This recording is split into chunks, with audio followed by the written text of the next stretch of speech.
Hamish Anderson, welcome back to Australian Musician. Yeah, thanks for having me.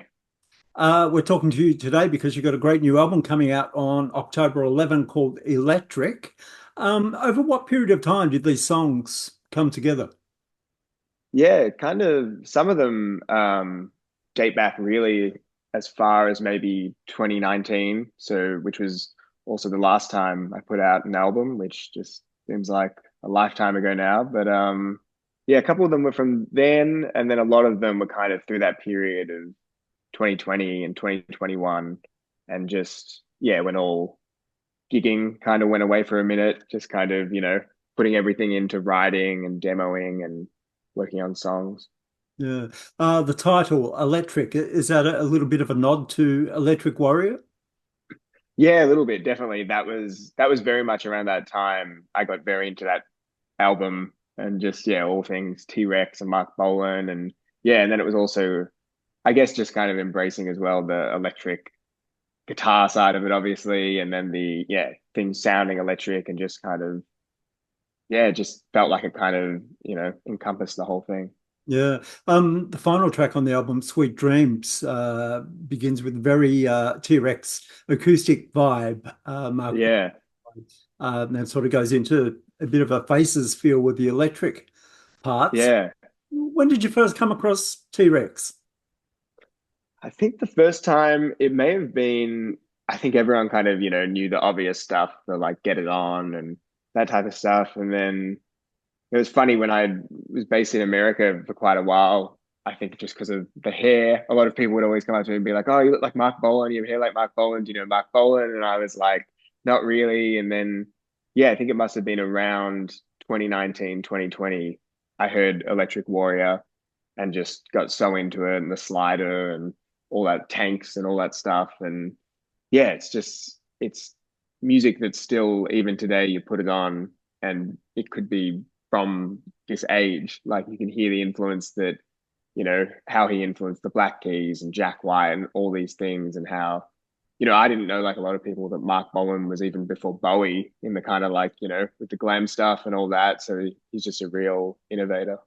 Uh, Speaking of Bowie, another track on the album, It Ain't Easy, Mhm. which was a highlight of your set when I saw you supporting George Thorogood. Oh, cool. Yeah, that was fun. That was a great, great tour. Yeah, I imagine Mick Ronson was also a big influence on you.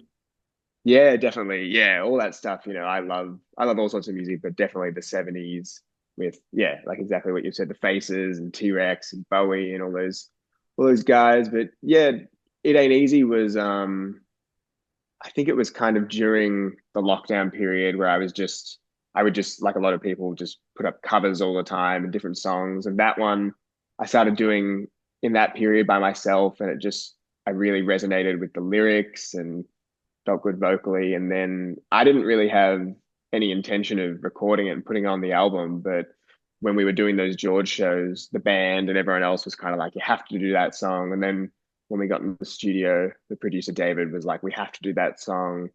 And I'm very glad now that we did it and put it on. Yeah, there's something about the purity of guitarists and guitarist gear in the 70s. Sort of Mm, right into the amp on minimal pedals. Is that yeah. something that you take to the stage as well? Yeah, definitely. I'm never been very geary. Like I'm not good with knowing specifics. Some people know everything about the guitars and the setups and the amps and stuff. I just kind of go by very basic feel. And I find even pedals, I never try to use too many because if I get too ambitious, something always stuffs up and just, you know, becomes a nightmare. So yeah, I'm very much, I like to kind of get a good tone, from the amp and my fingers and maybe a couple pedals, but not kind of overcomplicating it. And it's the same in the studio, really. Like the setup was kind of, I had, my rig in the studio and we kind of set it up and did it live all together. And it was more about capturing the kind of feel of the band than, going too nerdy on pedals and tones and things like that. So who was playing with you in the studio? Yeah, I had it was basically the touring band, so the same band that you would have seen on that tour. It was the drummer is Pete Marin, who's a great Aussie drummer, and the bassist Lauren Stockner. who I played with for a long time. So it was really the three of us doing all the live tracking. And then later on a couple tracks was really lucky to have the great strings player in LA called Jessie Green, who's like played with the Foo Fighters a lot. So she did the kind of string arrangements, putting on cellos and violins. And then the only other person was Jerry Bourget, who's a keyboardist. Did she play with Pink, Jessie Green? She may have, yeah. She's played with one of those people that when you go into the kind of discography, she's played with everyone, and she just yeah. There was just a couple songs that I hadn't really done much with strings before, but I could just hear them on those tracks, and when we gave them to her, she just gave them back 1,000 times better than yeah they initially were. Yeah. The opening track, Your Mine, in fact, a lot of the songs have multiple guitar parts. Mm. Is that you playing all the parts, and how would you reproduce that with Yeah, your band? it can be a challenge sometimes. Yeah, it was me doing all the parts, and yeah, it's always that kind of that game of like it's a bit like a you know a painting or something. You're always like concerned about covering up all of every color here and there, and then trying to recreate it live. But luckily, most of it, Your Mind's a funny one that I've yeah in the studio. Obviously, I've got the rhythm guitars going, and then I put a kind of George Harrison-y slide over the top. And when we've done it live, I've tried it like 10 different ways of trying to do it, and finally now I have been able to get. I can drop out and do the slide line and then go back to rhythm. But it is yeah, it's been a bit of a challenge. Some songs are really easy. They translate exactly the same as in the studio. And other ones you kind of have to tweak the arrangement a little bit or yeah, stretch things out or slim them back. Yeah. Steal Away features a great guitar solo. How planned out are your solos in the studio, and do they differ much from take to take? Yeah, it kind of it depends. Some songs like there's a song towards the end of the album called Strangers. And that's one that, for instance, the solo is really just kind of complete improv. Like it's just what's happening in the studio at that moment. And other times live, it can be different. That's a lot of the time. A lot of the time it's just on the fly. But Steal Away is a good example of that one. Even on the demo, the guitar solo was basically exactly the same. Like I just heard it. That's the way it should be. And it was, yeah. So it can be a little bit of both on the album, which I always like players that kind of do that. You co-produced with David Harris, who's worked with War on Drugs. Mhm. What did David bring to this project? Yeah, I'd worked with David in the past, but more just him kind of engineering some tracks for me. So we already had kind of, a friendship and I really trusted him. And he's worked with amazing artists like the War on Drugs and Miguel and all sorts of people. And David's good at kind of translating my like nonsense. Because again, I'm not technical. So if I have a certain sound that I want to get that I can describe from, like a T-Rex record or what it sounds like to me, he's really good at making that come to life. And basically every time as well, he always makes everything better. So very much like the way he mic'd, even like specifically the drums, like I knew the drums were going to be really important on this record.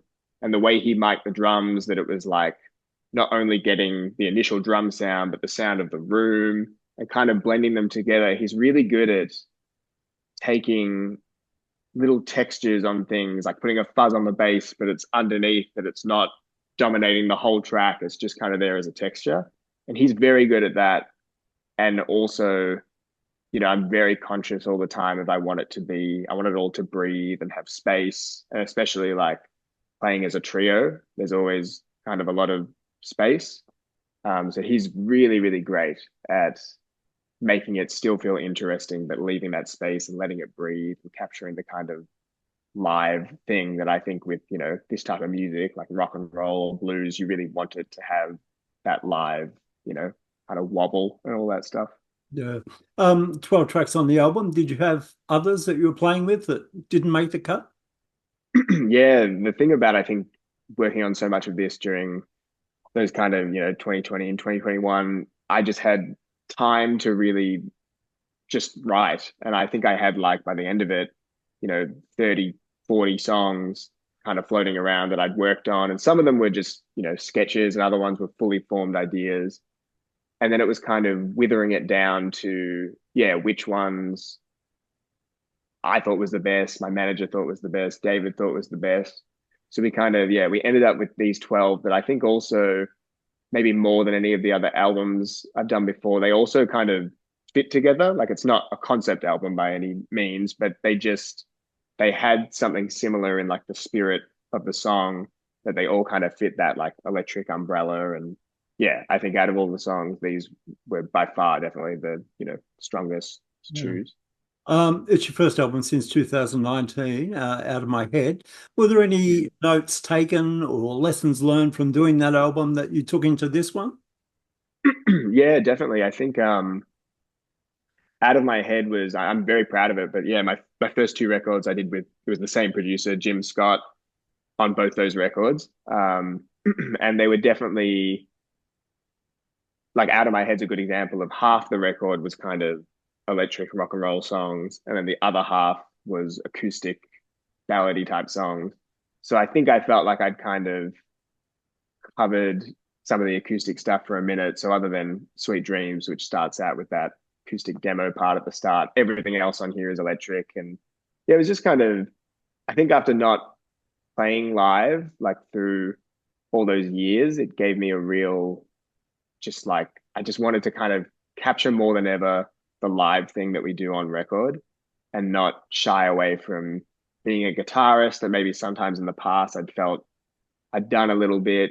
So I just wanted to kind of, if I could, in my head, it was like if I could make a record that what I think are, all my strengths, that's what electric would be. And yeah, you definitely always take lessons away from, previous albums you've done. And yeah, one of them I think was that I was like, I'm going to put down the acoustic for a minute and just kind of, yeah, sit in the electric side of things.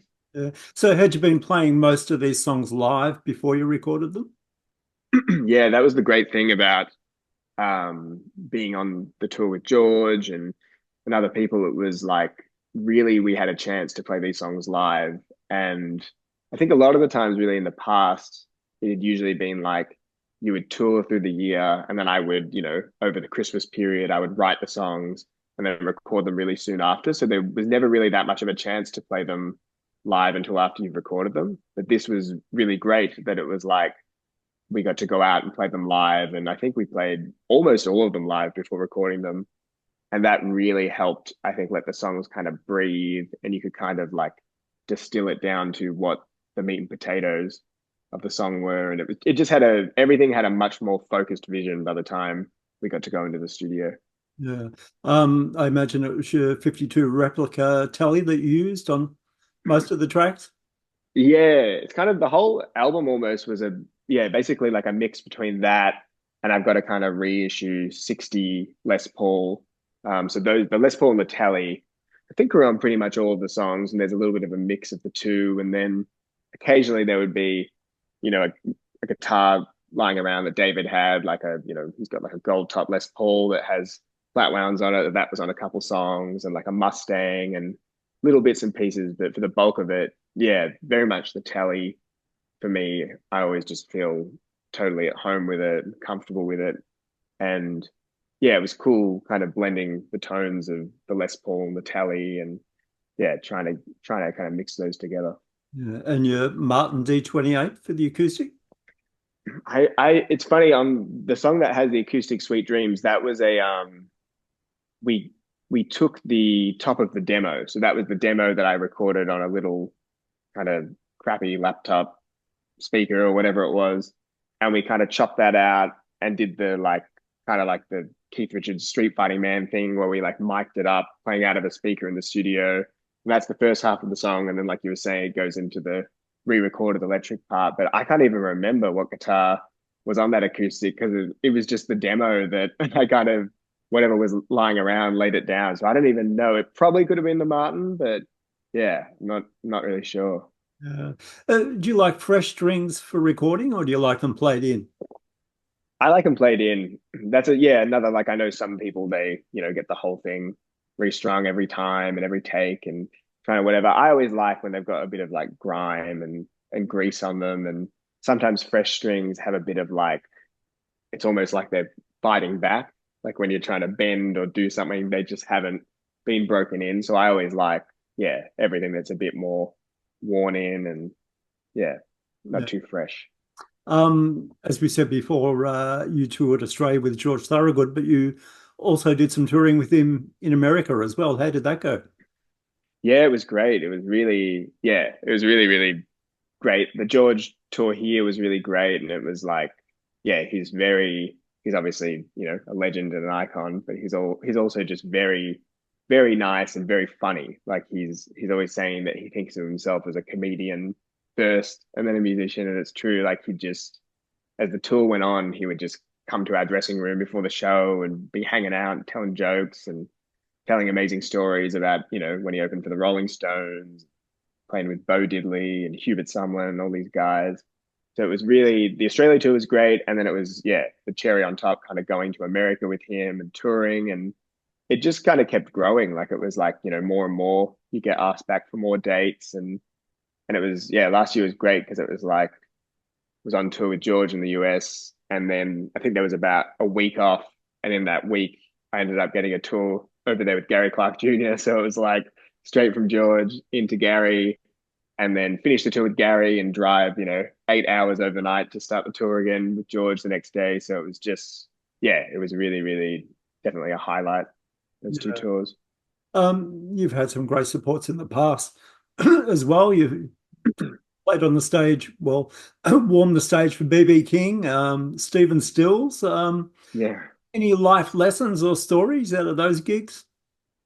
Yeah, I mean they're all yeah, that for me is the real highlight I think of all of it is, getting to tour and open up with, you know, these people that I've whose music I've like grown up on. So people like obviously BB King and, Stephen Stills and Los Lobos and all these kind of amazing artists. And I think with all of them, especially the guys like yeah, especially like BB King and Stephen Stills and George, it's just this amazing seeing that how they just literally go until the very end. And it's like how music is just kind of this lifeline that the whole thing is just driven by they just love touring so much and playing in front of people and the instant connection.